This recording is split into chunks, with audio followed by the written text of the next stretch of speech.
Hello everyone, myself Pooja. I am Hindi teacher from माता Modi Oswal public school. तो आज की मेरी इस वीडियो का टॉपिक है कक्षा 9वीं का पाठ 11 कहानी वह चिड़िया एक अलार्म घड़ी थी, जिसके लेखक हैं गोविंद कुमार कुंजन। तो वीडियो स्टार्ट करने से पहले मैं आपको एक बार बता दूं कि आप हमारे माता मोंदी ओसवाल पब्लिक स्कूल के यूट्यूब चैनल को सब्सक्राइब करें और ये वीडियो अच्छी लगे तो लाइक करें। वह चिड़िया एक अलार्म घड़ी थी गोविंद कुमार कुंजन द्वारा रचित एक श्रेष्ठ कहानी है। लेखक ने अपनी इस कहानी के माध्यम से मनुष्य की आदत पर प्रकाश डाला है। लेखक ने कहानी में बताया है कि मनुष्य की आदत कभी नहीं बदलती, किंतु कभी कभी कुछ कारण ऐसे बन जाते हैं जिनके कारण मानव को अपनी आदतों में बदलाव लाना ही पड़ता है। बाजार में पहले अलार्म घड़ी खूब बिका करती थी। वर्तमान समय में मोबाइल फ़ोन में अलार्म रहने के कारण इनकी मांग लगातार कम होती जा रही है।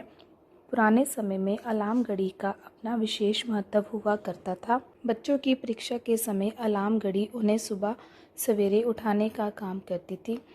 सुबह किसी यात्रा में जाना होता था तो अलार्म घड़ी सुबह जल्दी उठने का काम करती थी।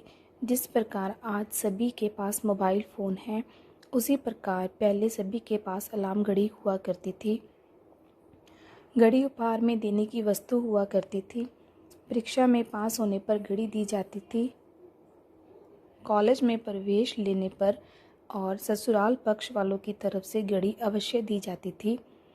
कई सरकारी विभागों में भी सेवानिवृत्त पर घड़ी देने की परंपरा थी। लेखक को पहली बार हाथ घड़ी उस समय मिली थी जब उसने कॉलेज में प्रवेश लिया था। उसे पहली अलार्म घड़ी भी कॉलेज के एक निबंध प्रतियोगिता में भाग लेने पर मिली थी। लेखक को उस अलार्म घड़ी की आवाज़ अत्यंत मनमोहक लगती थी। आज महंगे महंगे मोबाइल फ़ोन की आवाज़ उसे पहले के समान मधुर नहीं लगती। लेखक के बचपन में जब उसके पास घड़ी नहीं थी तो उसके पिताजी उससे कहा करते थे कि यदि तुम्हें सुबह जल्दी उठना हो तो अपने तकिए से कह दिया करो, वह तुम्हें सुबह जल्दी उठा दिया करेगा। लेखक पिता द्वारा दी गई सीख का पालन करता था और तकिया उसे सुबह जल्दी उठा दिया करता था। लेखक को सुबह जल्दी उठना पसंद नहीं था। वह रात को देर तक पढ़ता था और उसे सुबह देर से उठना अच्छा लगता था। उसने सुबह की सुंदरता का कभी अनुभव नहीं किया था। सुबह की सुंदरता का अनुभव सिर्फ उसने कविताओं में ही पढ़ा था। आज दशकों बाद भी लेखक के पास एक अलार्म घड़ी है। अब घड़ी ठीक होने योग्य नहीं बची। लेखक भी अपनी आदत में कहाँ सुधार कर पाया। 80 के दशक में पहली बार लेखक की नौकरी लगी थी। पहली बार लेखक घर से बाहर आया था।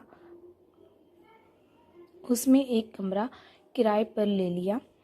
कमरे में उसने महादेवी वर्मा, सुमित्रा नंदन पंत, सूर्यकांत त्रिपाठी तथा तुलसीदास की तस्वीरें फ्रेम करवाकर टांग रखी हुई थी। रात में देर तक जागना, कविता पढ़ना, लिखना लेखक को स्वर्ग के नज़ारे की तरह अत्यंत प्रिय था। रात में देर तक जागने के कारण उसे सुबह जल्दी उठना अत्यंत कठिन होना लगता था। वह अक्सर देर से दफ्तर पहुंचता था। लेखक ने जो कमरा किराए पर लिया था उसमें मात्र एक दरवाज़ा था। कमरे में हवा आने जाने का दरवाजे के अतिरिक्त और कोई दूसरा रास्ता नहीं था। पहले की तरह तकिया अब लेखक की बात नहीं सुनता था।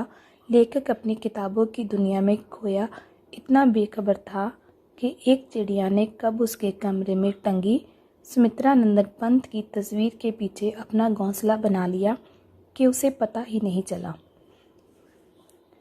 देर शाम को चिड़िया दरवाज़ा खुला पाकर कमरे में आ तो जाया करती थी। एक सुबह चिड़िया लेखक के सिरहाने बैठकर चींची की ध्वनि कर उसे उठाने का प्रयास कर रही थी। उसकी ध्वनि में लेखक को गुस्सा नजर आ रहा था। वह चाहती थी कि लेखक उठकर दरवाज़ा खोले और वह बाहर जाए। दूसरे दिन लेखक की नींद फिर देर से खुली। इस बार फिर चिड़िया की झुंझलाहट, बड़ी चहचहाट ने उसे जगा दिया। पलंग के सिराने बैठी चिड़िया उसे देखकर नाराज हो रही थी कि अभी तक क्यों सो रहा है। तब चिड़िया ने अपनी चोंच से लेखक की रजाई का एक कोना पकड़ उसे उठाने का प्रयास किया। ऐसा करने से चिड़िया को तनिक भी डर नहीं लग रहा था। चिड़िया द्वारा इस प्रकार से जगाने पर लेखक को अपनी माँ की याद आती थी। उसकी माँ भी इसी प्रकार सुबह सवेरे जल्दी उठाती थी। अब लेखक ने वास्तव में सुबह सवेरे का सुंदर दृश्य अपनी आंखों से महसूस किया। उसने अब चिड़िया के साथ जल्दी उठना सीख लिया था।